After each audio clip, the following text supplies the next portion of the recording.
안녕하십니까. 지금 예수 그리스도에 관한 이야기 10번째 시간입니다. 이것으로서 예수 그리스도에 관한 이야기는 마무리를 지으려고 합니다. 예수님께서 부활하시고 나서 제자들과 함께 아침 식사를 하신 일이 있습니다.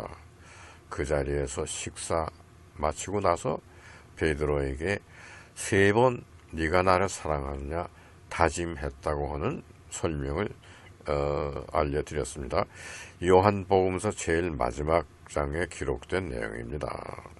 근데 그것이 잘못 오해하게 되면은 베드로가 3번 예수님을 부인했기 때문에 예수님께서 3번 다짐하시는 것이다.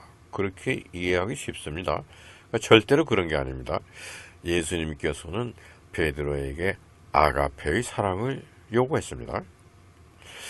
교회의 주인이 되고 교회를 이끌고 나는 목회자가 되려면 아가페의 사랑을 실천에 옮길 수 있어야 한다. 그겁니다.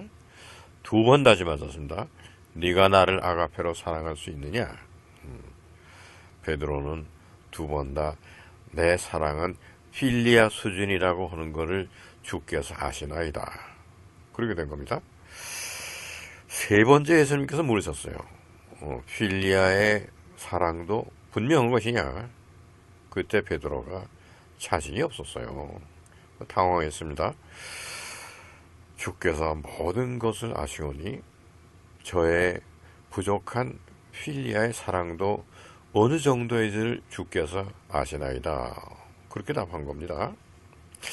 이러한 그 요한복음서 마지막 장에 기록된 예수님과 부활하신 예수님과 베드로와의 그 대화 관계 속에서 우리는 무엇을 읽어야 되느냐?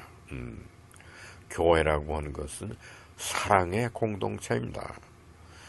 이때 사랑이라고 하는 것은 아가페 사랑입니다.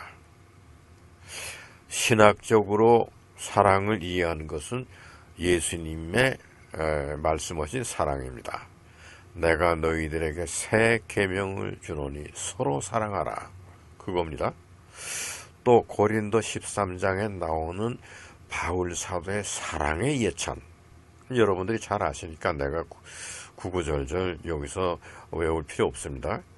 그 사랑이 얼마나 아름다운 것이냐, 얼마나 감명스러운 것이냐, 이런 것은 신학적으로 또 신앙적으로 해석할 수 있습니다. 그러나 물리학적으로, 자연과학적으로, 우주 물리학적으로 사랑을 얘기하자면요, 4%의 존재를 생성해 놓고 그것을 지키고 그것을 보살피기 위해서 96%가 보이지 않는, 드러나지 않는 장소에서 일하고 하는 그 작용이 아가페입니다. 아니 4%밖에 안 되는 거예요. 그거를 무시하지 않고 그거를 지키고 그거를 위해서 96%의 노력을 그걸 하는 것이 하나님의 아가페 사랑입니다. 그것이 하나님의 2번째 법칙이에요. 그러면 제가 무슨 얘기를 들었느냐? 우리 기독교 교회가 타락하고 목사님들이 타락됐다. 이런 말씀을 드리는 것은요, 내 후배가 젊은 목사님 어느 교회 담임 목사님이 됐어요. 개척교회죠. 교인들이 거기 얼마 많이 안 나와요. 그래도 우리도 좀 유명하시고 아주 그런 이름이 난 분, 설교를 잘 하신다는 분 한번 목사님 설교 들어보고 싶습니다. 자꾸 그러니까 그 젊은 담임 목사가 그 대예배는 자기가 설교하지만은 오후 예배에 2시 예배인가 그 유명하시다는 목사님을 초대했어요.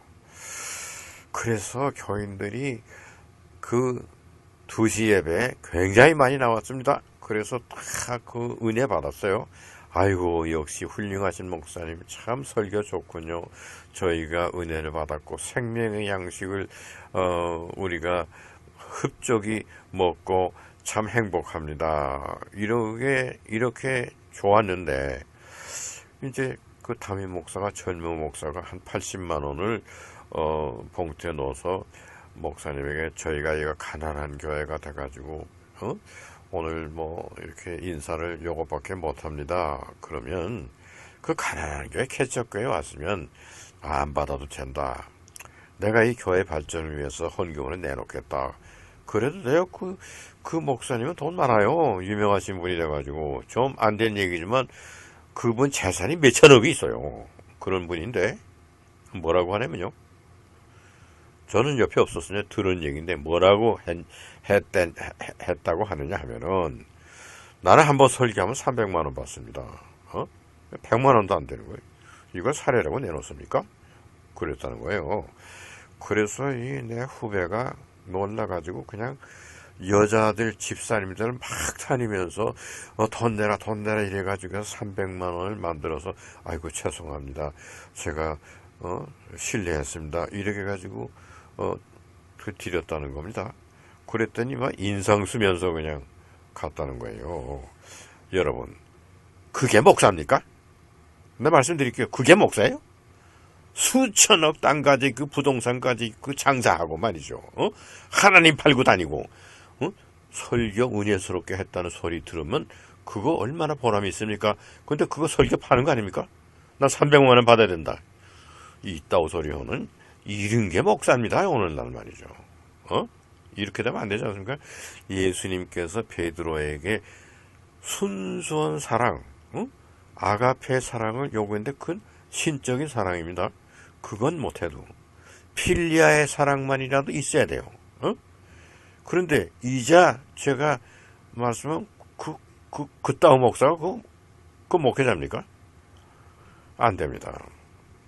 이렇게 되면 안 됩니다. 우리 기독교 교회가 목회자가 이런 분이 한두 분이 아니에요. 이런 분이 정도의 차이죠. 이분은 몇천억 가진 분이 그러고 어떤 분은 또 몇백억 가진 분이 그러고 어떤 사람은 뭐 몇십억 가진 분이 그러고 다 돈 많이 가지고 계신 분이 그 설교하고서는 사례비 작다고 불평합니다. 하나님의 말씀 전하는 하나님의 사역자가 그럴 수 없죠. 이것이 기독교의 모습이고요. 일반 기독교인 아닌 사람들은 개독교라고 그럽니다.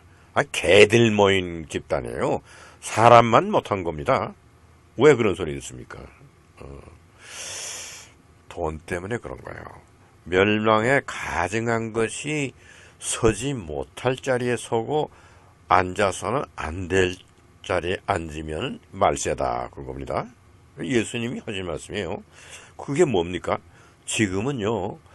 그 목사님의 강대상에 앉은 자리가요. 그 자리가 돈이 앉아 있어요. 에? 교인들이 앉아있는 자리, 또 서서 뭐 왔다 갔다 하는 사람들, 선 사람이나 앉은 사람이나 다 교회 안에 있는 사람들은요, 그거 다 멸망에 가증한 돈이 움직이고 돈이 서 있고 그런 겁니다. 옛날에는요, 예수님 당대에는 그 교회가 잘못됐어요. 하나님의 집이라고 하는 게 백화점이 됐습니다. 물건 사고 파는 것이다. 그거예요. 그래도 물건을 사고 파는 거는요. 그 물건의 주인이 인간이고 돈을 내고 물건을 사는 그 행위가 주인의 행위예요. 돈을 사용하는 그 주인입니다. 그런데 오늘날 멸망에 가증한 그게 돈입니다. 그거는 주인 노릇합니다. 교회에서. 목사님부터 장로님부터 집사님부터 돈을 섬기고 돈의 노예가 된 거 아닙니까? 제가 뭐 너무 심각한 말씀 드립니까? 이렇게 돼서는 안 되는 거죠. 목회자가 되려면 교회를 이끌고 나가려면은 그 목회자는 아가페의 사랑을 실천에 옮기는 사람이라야 한다. 그것이 예수님이 베드로에게 요청하신 겁니다. 2번이나 요청하셨어요. 베드로가 2번 다 제 사랑은 그러한 아가페의 사랑은 못되고 그저 필리아 정도의 사랑입니다. 이겁니다. 그런 데서 예수님이 너 그 필리아도 제대로 된 거냐? 그저 베드로가 자신이 없었어요. 주여 주께서는 모든 것을 아시오매 나의 필리아의 사랑도 어느 정도인지를 주께서 아시나이다. 이렇게 된 겁니다. 아주 겸손한 베드로지요. 그 베드로가요, 로마의 그 기독교인들 탄압하고 무시무시한 그때요, 3,000명 앞에서 설교했다는 기록이 있습니다. 그거 모일 수도 없어요. 비밀리에 모여야 되고, 모이는 장소도 없어요. 그거 어디서 모인다 소문나면 로마 병정들이 와가지고 다 잡아가요. 이런 때에 3,000명의 눈물을 흘리게 하는 설교를 했다 베드로가요. 그게 뭐겠습니까?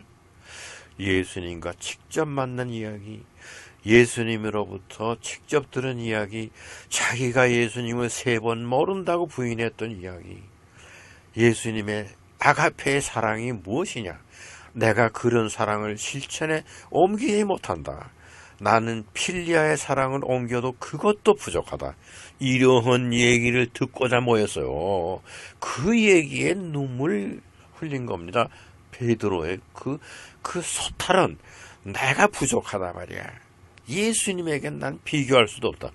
그래가지고 베드로가 순교당할 때요, 그걸 롱기누스가 예수님 십자가에 못 박고 그 창으로 찔렀던 롱기누스가 너도 네 선생님까지 똑같이 처형한다 그랬어요. 그랬을 때 베드로가 내가 어떻게 훌륭하신 내 선생님과 같은 그런 처형을 받겠냐. 나는 거꾸로 십자가에 못 박으라 그랬다는 거 아닙니까?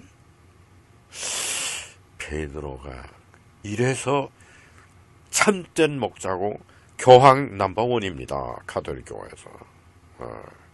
제가 이 말씀을 드리는 거예요. 예수님의 뒤를 따라가는데 지금까지 인류 역사에서 제일 큰 사람이에요. 베드로가. 그래서 교황 제1호입니다. 이러한 베드로가 된 거 아닙니까? 제가 여기서 또 말씀드리고 싶은 것은요, 예수님을 모른다고 했어요. 다 겟세만에서 다 도망갔어요. 자기네 집으로 갔어요. 예수님이 세상에 살아 계실 때 예수님의 곁을 떠난 사람들입니다. 제자들이. 그랬어요. 그랬는데 예수님이 이 지상에 계시지도 않아요. 예수님이 없습니다. 그런데 제자들이 생명을 내대고 예수님을 증거했습니다. 여러분 어떻게 생각하십니까? 아니, 선생님이 계실 때 다 우리는 싫다 그러고 도망간 제자들입니다. 근데 그 세상에 이 세상에 안 계세요. 안 계신 선생님인데 목숨을 내대고 증거한다. 또 그렇게 제자들이 변한 그 중간에 뭔 사건이 있었을 거 아니겠어요? 그 사건이 부활입니다. 그래서 예수님이 부활하신 것이 역사적으로 사실이기 때문에 제자들이, 예수님이 살아생전에 예수님 곁을 떠났던 제자들이 다 모여서 생명을 내대고 그 예수님을 증거하셨습니다. 이렇게 됐어요. 그러면 로마에서 왜 그렇게 기독교인들을 탄압하고 무섭게 다 그렇게, 기독교인은 재판이 없습니다. 로마의 법이 아주 굉장히 철저했어요. 로마의 법이 있습니다. 그런데 법 질서가 있는 나라입니다. 법치 국가였습니다. 그런데 기독교인은요, 그 기독교인이라 하는 타이틀이 그냥 사형 선고입니다. 그건 죽음이에요, 그냥. 크리스찬노이, 그러면 사형입니다.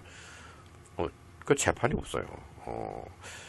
기독교인이라는 타이틀은 그대로 사형을 의미하는 겁니다.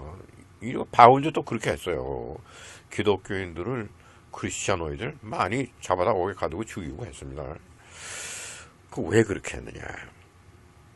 그거는 그 기독교인들이 돌아가신 예수님, 부활하신 예수님, 이 세상에 계시지 아니하는 예수님, 그러한 예수님을 증거하면서 생명을 내댔습니다. 그때 당시 로마에는 팍스 로마나라고 하는 개념이 있었습니다. 팍스 로마나는요, 라틴 말인데 로마의 평화라는 뜻입니다. 로마의 평화, 로마의 땅덩이가 굉장히 넓었어요. 북아프리카, 이집트, 뭐 리비아, 무슨 카르타고 뭐 이런 데서부터 시작해서 페르시아, 뭐 아라비아, 뭐 그다음에 또 유럽 전체, 뭐 스페인, 포르투갈, 그리고도 영국, 브리타니아, 뭐 이게 다 로마 판도입니다. 그렇게 넓은 로마 판도에서 평화롭지 않은 장소가 없다. 다 평화롭게 한다. 그것이 로마의 집정관들이 내걸은 그 슬로건입니다. 팍스 로마나예요. 이 팍스 로마나가 제일 방해받고 제일 팍스 로마나를 할 수 없는 것이 그거 기독교인들 때문에 안 되는 겁니다. 기독교인들이 그냥 예루살렘에서만 하는 게 아니고 로마까지 와서 베드로가 교회를 하고 뭐 로마 판도에서 그냥 전염병 퍼지듯이 기독교인들이 막 퍼지는 겁니다. 이래서 팍스 로마나를 구현할 수가 없어요. 그래서 로마 집정관들은요, 크리스찬노이 그러면 그냥 죽인다 이런 겁니다. 법치국가에서 있을 수 없는 일이에요. 재판을 해야 될 거 아니에요. 근데 그런 거 없이 그냥 크리스찬노이라고 그러면 그대로 죽였어요. 아주 처참한 방법으로 죽였어요. 그러한 처참한 기독교의 역사에서 초창기에 사도들이 예수님 살아생전에 예수님 곁을 떠나서 집으로 다 돌아갔어요. 자기 갈 곳으로. 에이스타이리아. 자기네들 집으로 다 도망갔습니다. 그러한 제자들이 이 세상에 계시지도 아니하는 선생님을 위해서 목숨을 바쳐서 증거했어요. 그러한 증거 때문에 오늘날 우리가 예수님 이야기를 할 수 있는 거예요.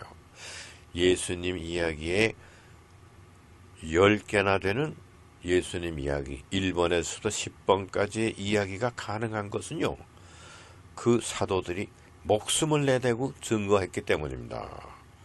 그렇지 않으면 예수님 이야기가 오늘날까지 전해질 수가 없었습니다.